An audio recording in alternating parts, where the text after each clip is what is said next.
Friends, welcome back to Maisha's kitchen. இன்றைக்கி நம்மளோட கிச்சனில் நம்ம பார்க்க போகிறது கேரளா ஸ்டைல் கரிமீன் பொள்ளிச்சது. வாங்க எப்படி செய்கிறான்னு பார்க்கலாம். கரிமீன் பொள்ளிச்சது செய்கிறதுக்காக நான் 4 கரிமீன் எடுத்து வச்சுருக்கேங்க. அதுக்காக மசாலா ஃபஸ்ட்டு கரிமீனை வறுத்து எடுத்துக்கணும், ஃப்ரை பண்ணணும். அதுக்காக கொஞ்சமாக மிளகாய்த்தூள், பெப்பர், காரத்துக்கு ஏற்ற பெப்பர் மிளகாலாம் சேர்த்துக்கோங்க. தேவையான அளவுக்கு உப்பு, மஞ்சத்தூள், 1 டீஸ்பூன் அளவுக்கு லெமன் ஜூஸ், கொஞ்சமாக ஆயில், கோகோனட் ஆயில், என்ன ஆயிலும் நீங்கள் யூஸ் பண்ணிக்கோங்க. இது ஒரு பேஸ்ட்டாக நம்ம கலக்கிக்கலாங்க. பாருங்கள், கரிமீனில் லைன்ஸ் போட்டு வச்சுருக்கேன். அதிலெல்லாம் பிடிக்கிற மாதிரி நல்லா மசாலா தடவி வச்சுக்கோங்க. இதே மாதிரி நம்ம எல்லா கரிமீனையும் மசாலாலாம் உள்ளே பிடிக்கிற மாதிரி செஞ்சுக்கோங்க. இப்போ கரிமீன் ஃப்ரை பண்ணுறதுக்காக நல்லா மசாலா போட்டு வச்சாச்சுங்க. ஒரு 1/2 அன் ஹவர் ஆகட்டும். அது தேவையான எண்ணெய் விட்டுக்கலாங்க. கரிமீன் ஃப்ரை பண்ணுறதுக்காக சூடாயிடுச்சு.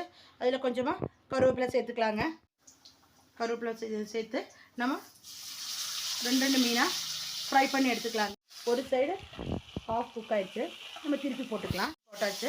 இது ஒரு 2 to 5 மினிட்ஸ் வரைக்கும் மீடியம் ஃப்ளேமில் ஃப்ரை ஆகட்டுங்க. பாருங்கள், 2 சைடும் நல்லா ஃப்ரை ஆகிடுச்சு. நம்ம ஒரு பிளேட்டுக்கு ட்ரான்ஸ்ஃபர் பண்ணி இப்போ 2 மீன் நம்ம ஃப்ரை பண்ணி எடுத்துருக்கோம். இதே மாதிரி பேலன்ஸ் மீனையும் நம்ம ஃப்ரை பண்ணி எடுத்துருக்கோம். இப்போ பாருங்கள், ஃபிஷ் ஃப்ரை ரெடி ஆயிடுச்சு. இனி மீன் பொள்ளிக்கிறதுக்கு மசாலா செய்கிறதுக்காக அதே கடாயில் அதில் மீன் வறுத்த எண்ணெயே கொஞ்சம் இருந்ததுங்க ஃப்ரை பண்ணுன்னா. அதோட 1 டேபிள் ஸ்பூன் அளவுக்கு ஆயில் விட்டுருக்கேன். இதில் 100 கிராம் சின்ன வெங்காயம் எடுத்து வச்சுருக்கேங்க. சின்ன கட் பண்ணி வச்சுருக்கேன். 2 பெரிய வெங்காயம் கட் பண்ணி வச்சுருக்கேங்க. அதை நம்ம இதில் சேர்த்துடலாம். இது நல்லா ஃப்ரை ஆகட்டும். இதோடு சேர்த்து 10 பல் பூண்டும் ஒரு சின்ன துண்டு இஞ்சியும் நல்லா க்ரஷ் பண்ணி வச்சுருக்கேங்க. அது இதில் சேர்த்துறேன். இந்த மசாலாலாம் சேர்ந்து இந்த ஃபிஷ்ஷோட மசாலாவை இதில் இருந்து கடாயில் அதையும் சேர்ந்து நம்மளோட மசாலாவுக்கு ஒரு நல்ல டேஸ்ட்டு கொடுக்கும். இது வெங்காயம், பூண்டு, இஞ்சியெல்லாம் பச்சை வாசம் போல நல்லா வதக்கிக்கலாம். பாருங்கள், வெங்காயம் நல்லா வதங்கி வந்துடுச்சு. இந்த ஸ்டேஜில் ஒரு சின்ன பச்சை மிளகாயை சின்னதாக கட் பண்ணி வச்சுருக்கேன். அதையும் சேர்த்துக்கலாம். 2 பெரிய தக்காளி நல்லா பழுத்த பழமாக பார்த்து அதையும் சின்னதாக கட் பண்ணி சேர்த்துக்கலாங்க. மசாலாவுக்கு தேவையான அளவு உப்பு சேர்த்துக்கலாம். ஆல்ரெடி நம்ம ஃபிஷ்ல எல்லாம் உப்பு சேர்த்துருக்கோங்க.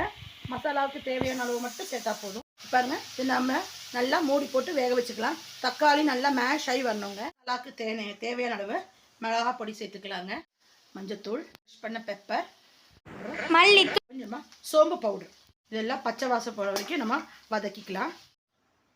பாருங்கள், நல்லா வதங்கி வந்துடுச்சு. மசாலாவோட ஸ்மெல் எல்லாம் போயிடுச்சு. இப்போ வேணால் நீங்கள் சால்ட்டெல்லாம் செக் பண்ணிக்கோங்க. இந்த ஸ்டேஜில் நான் இப்போ ஒரு 1/2 கப் தேங்காய் எடுத்து துருவன தேங்காயில் கொஞ்சமாக சுடுதண்ணி ஊற்றி பால் எடுத்து வச்சுருக்கேங்க. அது இதில் சேர்த்துக்கலாம். பாருங்கள், தேங்காய் பாலோடு சேர்ந்து நம்ம வெங்காயம், தக்காளி, அந்த மசாலெல்லாம் ஒரு 5 மினிட்ஸ் நல்லா வேகட்டுங்க. தேங்காய் பாலோடு சேர்ந்து வெங்காயம் நல்லா வதங்கி வந்துடுச்சு. பாருங்கள், சூப்பராகிடுச்சு. ஸ்மெல்லே சூப்பராக இருக்குது. இந்த ஸ்டேஜில் கொஞ்சமாக ஃப்ரெஷ்ஷான கருவேப்பிலை இலைகள் சேர்த்துக்கலாங்க. அதோடு சேர்ந்து ஒரு 1/2 லெமனோட ஜூஸ் நல்லா கலந்து விட்டு நம்ம கேஸை ஆஃப் பண்ணிக்கலாம். வாழையில எடுத்து வச்சுக்கலாங்க. அதை நம்ம வாஷ் பண்ணி வாட்டி எடுத்துக்கலாம். இப்போது நம்ம செஞ்சு வச்ச மசாலாவை இந்த மாதிரி ஸ்ப்ரெட் பண்ணி விட்டுக்கலாம். பாருங்கள், நல்லா ஸ்ப்ரெட் பண்ணி விட்டுக்கலாம். இதுக்கு மேலே நம்ம ஃப்ரை பண்ணி வச்ச கரிமீன் எடுத்து மேலே நம்ம கரிமீன் வச்சுக்கலாம். இதுக்கு மேலே நம்ம கொஞ்சமாக அந்த மசாலாவை ஸ்ப்ரெட் பண்ணி விட்டுடலாங்க. நல்லா ஸ்ப்ரெட் பண்ணி விட்டாச்சு. நம்ம ஃபிஷ்ஷே தெரியாத அளவுக்கு பண்ணியிருக்கோம். இது அப்படியே நம்ம மடித்து எடுத்துக்கலாம். மடித்து இந்த சைட் ஃபோல்ட் பண்ணி எடுத்துக்கலாம். இந்த கீழையும் அந்த மாதிரி ஃபோல்ட் பண்ணி எடுத்துக்கலாம். நம்மளோட மீன் பொள்ளிக்கு வாழையில் வச்சு நம்ம மசாலாவை ரெடி பண்ணிட்டோம். மற்ற எல்லா ஃபிஷ்ஷையும் நம்ம செஞ்சு எடுத்துக்கலாம். இப்போ ஒரு பேன் சூடு பண்ண வச்சுருக்கேங்க. எண்ணெய் விட்ருக்கேன். இப்போது ஒன்றா அதில் வச்சுக்கலாங்க.